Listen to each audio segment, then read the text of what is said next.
Now, obviously, there are a lot of reasons to like Russell Westbrook. He plays with energy, great passer, great rebounder, plays defense, attacks the basket. His jump shot and his turnovers definitely need some work, but everything else, amazing.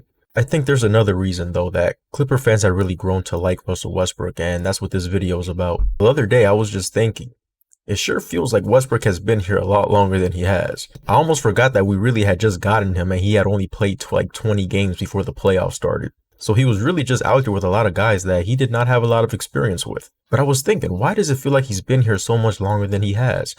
And that's what brings me to this graphic right here. Ladies and gentlemen, what this graphic represents is the number of consecutive games played as a Clipper by these three players. That's right, even though Westbrook has only been a Clipper for 26 games, he has played all 26, and he has already played more consecutive games than both Paul George and Kawhi Leonard.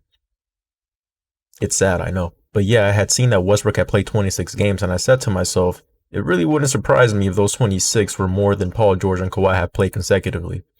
And I was right. So that's it. That's why it feels like Westbrook has been here so much longer than he actually has.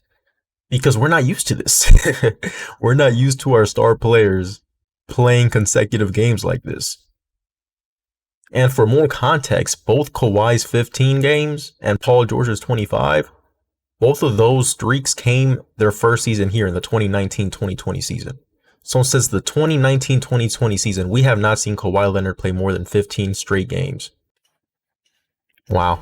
Now, let me be clear. I'm not one of those people that, blames Kawhi and Paul George for their injuries. I have no reason to believe that they don't do everything in their power to play the game, right? Unless a player does what Jaden McDaniels did and punches the wall and breaks his hand, I don't blame players for injuries, right? I do believe Kawhi and Paul George do everything they can to play the game that they love. But at the end of the day, 3 years is still 3 years. I think it's only natural to care less about things that you can't control, such as injuries, as opposed to something like blowing a 3-1 lead. But it's still disappointing. At the end of the day, those are still 3 long seasons. And that's 3 seasons in a row now that we have not had a healthy Kawhi and Paul George in the playoffs. Or the regular season, right, as I showed in this video. And that's really tough because when you don't have your 2 best players healthy in the regular season, it's almost impossible to get a top 4 seed and get home court advantage for the playoffs.